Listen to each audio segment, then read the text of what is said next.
출발부터 많은 논란과 의혹 속에 신뢰를 잃었던 홍명보 감독의 축구대표팀. 팬들의 차가운 반응과 불신을 걷어내지 못한 채 험난한 여정을 이어가고 있습니다. 감독에 대한 논란에 묻혀 간과되고 있는 대표팀의 전술적 문제점은 무엇일까요? 이번 영상에서는 전술적 완성도를 보였던 벤투호와의 비교를 통해 홍명보의 전술적 한계와 개선 과제를 명확히 짚어보겠습니다. 오만전 홍명보 감독은 4-2-3-1 포메이션을 가동했습니다. 선발은 이태석, 권경원, 조유민, 서령우, 박용우, 백승호, 손흥민, 황희찬, 이재성, 그리고 주민규였습니다. 빌드업 시에는 변형 3백이나 2-2 박스 형태를 번갈아 활용하는 모습을 보였는데요. 하지만 전방으로의 패스 길이 막혔을 때 좌우 전환 대신 후방에서 바로 뒷공간을 노리는 롱패스를 선호했습니다. 또한 풀백들이 지나치게 높이 전진해 3선 측면 공간이 노출되어 팀 간격 문제가 발생했고, 이는 곧 빌드업의 불안정성으로 나타났습니다. 레바논전 벤투 감독은 4-3-3 포메이션을 꺼냈습니다. 선발은 홍철, 김영건, 김민재, 이용, 황인범, 이동경, 이재성, 나상호, 조규성, 황희찬이었습니다. 빌드업 시에는 중앙에 위치한 원볼란치와 센터백 간의 유기적인 연계를 중시했고, 3선 아래 지역에선 지체 없이 좌우로 빠르게 전환하는 것을 핵심 원칙으로 삼았죠. 그리고 풀백들은 넓게 벌리기보다 측면과 하프 스페이스 사이에 위치했는데, 이는 간격을 좁혀 안정적인 빌드업 대응을 유지하려는 의도였습니다.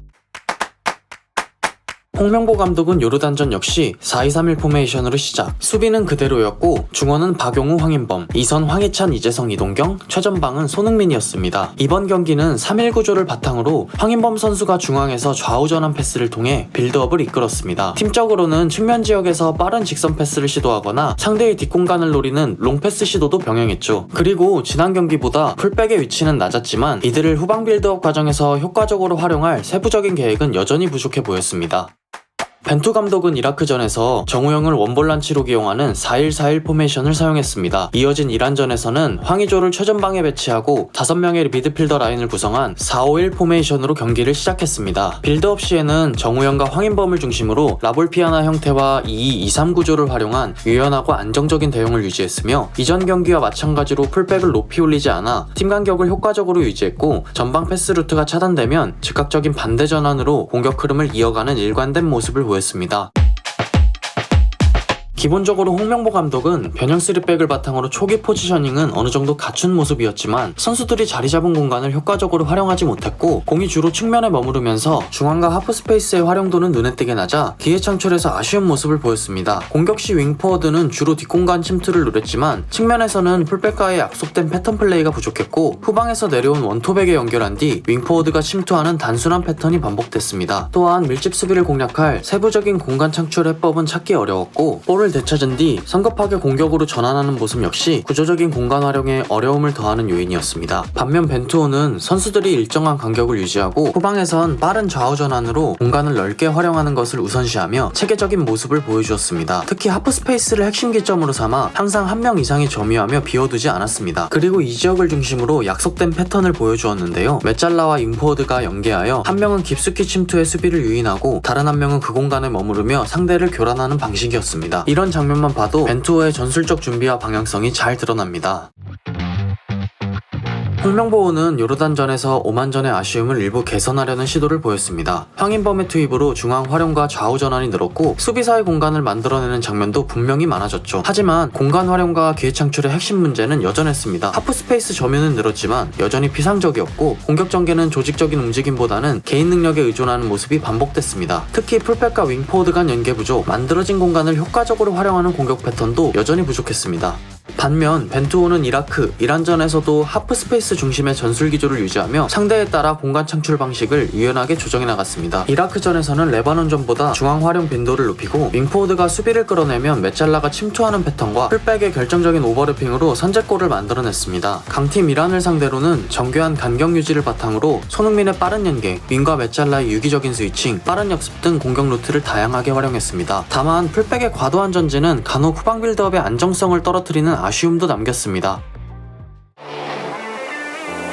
오만전의 홍명보는 수비 시 주로 포백 라인만 간격을 유지하려는 모습이었고, 팀 전체의 수비 구조는 명확하지 않았습니다. 하이프레싱을 시도했지만 성공률은 낮았고, 중거리 슛 상황에서도 압박 강도는 약했습니다. 특히 공을 되찾으려 할 때 여러 선수가 한꺼번에 달려드는 모습이 자주 보였는데요. 이런 방식은 볼 탈취 후 역습 전개를 어렵게 만들 뿐만 아니라 압박 실패 시 넓은 뒷공간을 노출시키는 명확한 약점을 안고 있었습니다. 전환 상황에서도 우리 진영이 갖춰질 때까지 전방에서 상대를 지연시키려 했지만 이마저도 효과적으로 작동하지 않아 측면 공간을 자주 허용했고 수비 조직과 전환 대응 모두 아쉬움을 드러냈습니다. 벤투호는 레바논전에서 볼을 소유하지 않을 때 4-1-4-1 또는 4-4-2 대응을 유지하며 안정적인 수비 구조를 구축하는 데 집중했습니다. 무리한 전방 압박보다는 두 줄 수비를 바탕으로 미드블록에서 지역을 지키는 것을 기본 원칙으로 삼았죠. 압박은 선별적으로 이루어졌는데 공격이 끊긴 직후에는 빠르게 반응해 볼을 되찾으려 했고 측면에서는 여러 명이 간격을 유지하여 대응하는 모습을 보였습니다. 이러한 구조 덕분에 빠른 수비 전환과 효과적인 역습 또는 안정적인 재정비가 가능했습니다.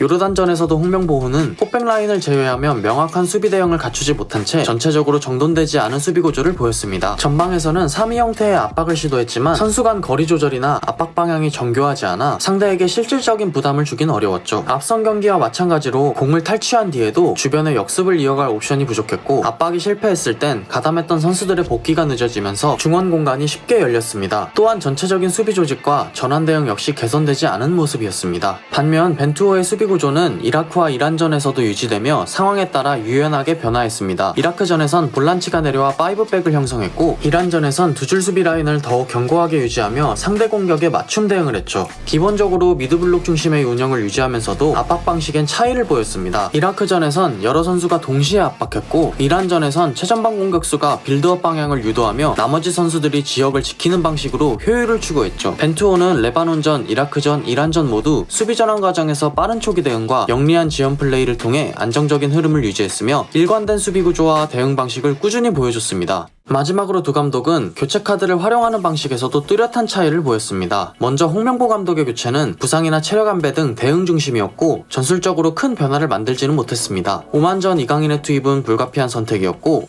요르단전에서도 중복된 선수 유형의 교체로 중원 문제 해결에는 한계가 있었죠. 반면 벤투 감독의 교체는 명확한 전술적 목적이 있었습니다. 레바논전에선 교체 투입이 득점으로 직접 이어졌고 이라크 이란전에서도 위치 조정과 스위칭으로 전술적 유연성을 높이는 효과를 보았습니다. 지금까지 홍명보 감독 체제의 대표팀과 벤투 감독 시절의 전술을 비교해봤습니다. 현재 홍명보를 보면 답답한 빌드업과 아쉬운 공간 점유, 쉽게 흔들리는 수비 조직까지 전술적으로 시급히 해결해야 할 숙제들을 고스란히 노출하고 있습니다. 이는 선수 개개인의 역할이 분명하고 짜임새 있는 빌드업과 하프 스페이스를 지능적으로 활용했던 벤투호의 체계적인 축구와는 너무나도 다른 모습이죠. 지금 대표팀에게 절실한 것은 이러한 약점들을 냉철하게 인정하고 팀이 나아갈 명확한 청사진과 단단한 전술적 토대를 다시 쌓아 올리는 일입니다. 다가오는 경기에서는 승패를 떠나 경기 내용 그 자체로 팀이 달라지고 있다는 확실한 증거를 팬들 앞에 제시해야만 합니다. 이 중요한 변화의 기회를 놓치고 지금의 문제점들이 답습된다면 월드컵으로 향하는 여정은 더 아픈 가시밭길이 될 수밖에 없을 것입니다. 하루빨리 팀의 완성도를 끌어올리고 경기장에서 증명하는 설득력 있는 축구로 팬들의 마음을 다시 움직일 수 있기를 기대해봅니다.